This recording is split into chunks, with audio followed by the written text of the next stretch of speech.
पहले तो मैं अपने दोनों साथियों का इंट्रोडक्शन कराता हूं। मेरे बाएं ताए से गुलाम अहमद मीर साहब हैं, जो पीसीसी प्रेसिडेंट हैं, एक्स मिनिस्टर हैं। और मेरे दाएं साइड ताराचंद जी हैं, जम्मू से, ये एक्स डिप्टी सीएम रहे हैं कांग्रेस की तरफ से।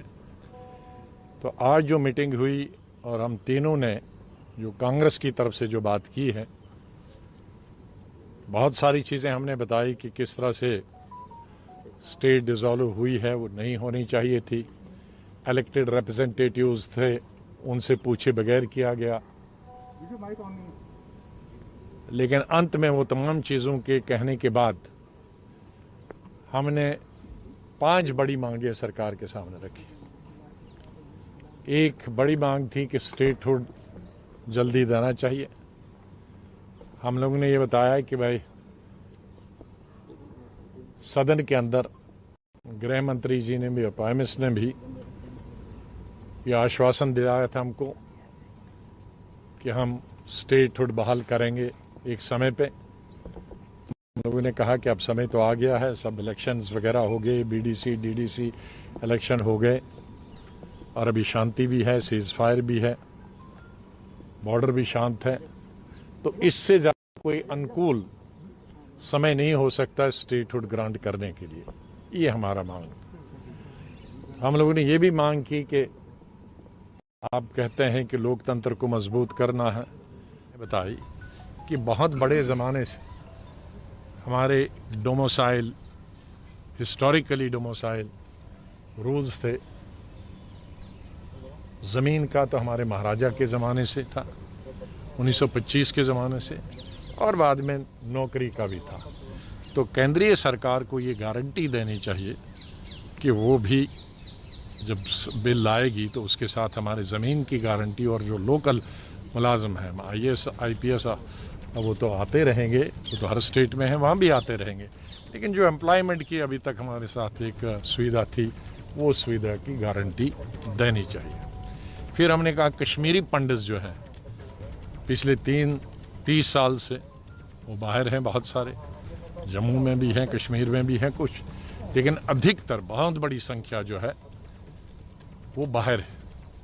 ये हमारी मौलिक ड्यूटी है, सरकार की तो बनती है, लेकिन जम्मू कश्मीर के हर एक राजनीतिक दल और नेता की ये मौलिक जिम्मेदारी है कि वो कश्मीर के पंडितों को वापस लाएं और उनके रिहेबिलिटेशन में जो भी हमसे हो सकेगी सरकार की सहायता करें, मदद करें कि वो कश्मीरी पंडित वापस कश्मीर में आ जाएं। और 5वां पॉइंट था कि जिस वक़्त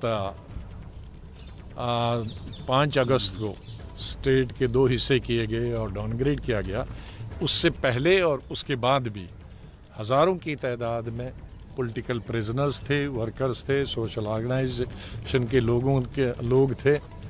तो उनमें से हम मिलिटेंट्स की बात नहीं करते हैं छोड़ने की, लेकिन इस तरह से जो राजनीति से जुड़े हुए लोग हैं, पॉलिटिकल प्रिजनर्स, या आपने एक डर के बहस है कि भाई अगर इनको छोड़ेंगे तो कुछ होगा, उनको सबको रिहा कर देना चाहिए, उनको छोड़ देना चाहिए। तो ये 5 बड़े मुद्दे हमारे। आजाद साहब, सरकार की तरफ से जो आप लोग एजेंडे का इंतजार कर रहे थे, सरकार की तरफ से क्या एजेंडा आपके सामने रखा गया था, उस पर क्या डिस्कशन? वो ओपन डिस्कशन था जो हमारा पहले हमने शुरू हमें ने किया था। पहले स्पीकर थे हम कांग्रेस की तरफ से, तो हम लोगों ने पहले बताया एजेंडा। उन्होंने कहा समय और बोलने का कोई समय, ज़्यादा बोलते, जो जिस विषय पे भी आप बोलना चाहो उस विषय पे बोल। सर, कुछ दल आर्टिकल 370 को हटाने की मांग भी कर रहे थे, कुछ पार्टीज ये भी कह रही थी कि आर्टिकल 370 रिवोक होना चाहिए। क्या इस तरह की बातें, इस तरह की चर्चा भीतर भी मीटिंग में? देखो, अधिकतर लोगों ने कहा कि वो सुप्रीम कोर्ट के हैं, तो सुप्रीम कोर्ट के निर्णय का फैसला अधिकतर पार्टियों ने कहा। सर, स्टेटहुड का मामला हो चाहे इलेक्शन का मामला हो, जो आप प्रधानमंत्री ने कोई आश्वासन दिया आप लोगों को? गृह मंत्री प्रधानमंत्री से पहले बोले और उन्होंने कहा कि हम वचनबद्ध है स्टेट देने के लिए, लेकिन पहले डिलिमिटेशन हो, इलेक्शन भी हो जाएंगे, इलेक्शन भी का हम वचनबद्ध हैं और स्टेटहुड देने के भी वचनबद्ध हैं। तो खाली उन्होंने कहा कि सिर्फ ये इसका इंतज़ार है और इसका विलम्ब हो गया, इसकी वजह से कोविड की वजह से हो नहीं पाया, वरना अभी तक डिलिमिटेशन हो जाता तो डिलिमिटेशन ख़त्म हो जाएगी तो हम इलेक्शन के भी करवाएंगे और स्टेटहुड भी देंगे। आप लोग संतुष्ट हैं प्रकार से, आप लोग बैठक से संतुष्ट हैं? अब हम संतुष्ट उस दिन हो जाएंगे जिस दिन इलेक्शन में हो जाएगा और स्टेटहुड दी जाएगी। और सब ने ये एक मांग की, हम लोगों ने भी मांग की है कि फुल फ्लैज स्टेटहुड की बात हम करते हैं। सर कोई समय सीमा सरकार की तरफ से दी गई है सर चुनाव कराने की? कोई नहीं, उसके लिए पीएम ने कहा, हम लोगों ने कहा कि पहले बुलाए तो उन्होंने कहा कि मेरा बिल्कुल पिछले साल से ये मन था कि बुलाऊं, लेकिन चूंकि कोविड था तो कोविड में इतने लोगों को इकट्ठे बुलाना, बल्कि उन्होंने ये भी कहा कि पोस्ट कोविड ये सबसे बड़ी मीटिंग मेरे इस हॉल में हुई है, ये सबसे बड़ी है कोविड में।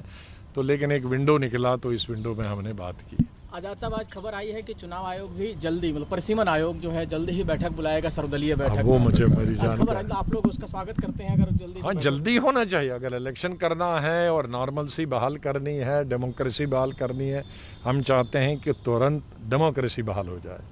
हम लोगों ने ये भी बात रखी कि हम ब्यूरोक्रेसी के खिलाफ नहीं हैं, ब्यूरोक्रेसी एक हिस्सा है डेमोक्रेसी का और सरकार का, लेकिन ब्यूरोक्रेसी सरकार खुद अपने आप में लेजिस्लेचर का काम नहीं कर सकती है, मंत्री का काम नहीं कर सकती है।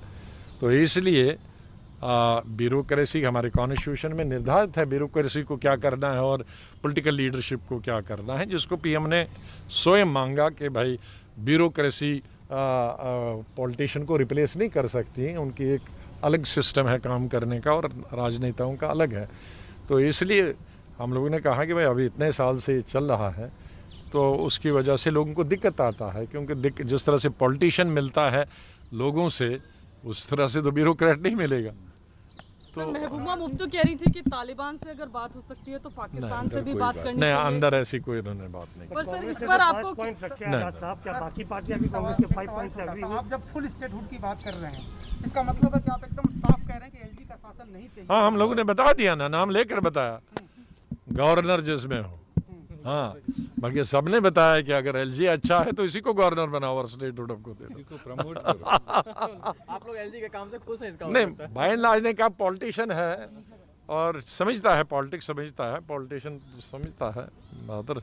बहुत फ़र्क होता है अंतर में पॉलिटिशियन गवर्नर होना और नॉन पॉलिटिशियन गवर्नर होने में, लेकिन वो एक सप्लीमेंट्री चीज़ थी। सबका ये कहना था फुल फ्लैज स्टेट गाँव होनी चाहिए, हमारी भी वही पहली मांग थी, सबने उस पर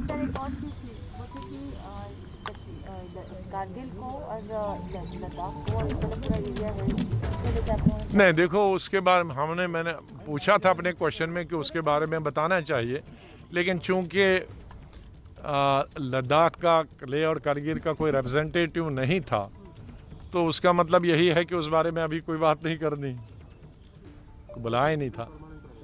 जो आजाद साहब, कांग्रेस की जो 5 डिमांड आपने बताया, बाकी और पार्टियां, कितनी पार्टियां आपसे सहमत थी? आपने जो नहीं, अब मैं थोड़ी ये कहूँगा कौन मेरे सहमत थे, अंदर की बात है, लेकिन ये मेरे ख्याल में यही इन्हीं के इर्द गिर्द सब चीज़ थे।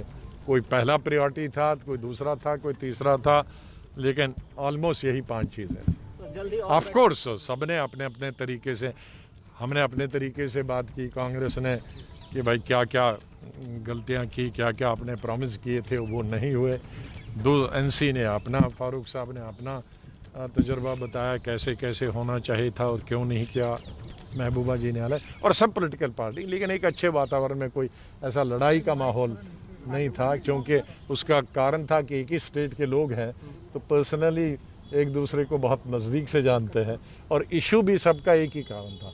और मैं नहीं समझता कि ये जो 5 मुद्दे हम लोगों ने रेज़ किए थे तो कोई इस पर किसी की पार्टी को आपत्ति हो, चाहे वो सत्ताधारी पार्टी हो या विपक्ष के लोग हों। किसी ने कोई और को वापस करने की मांग की या 35 को बहाल करने की मांग की? किसी ने भी?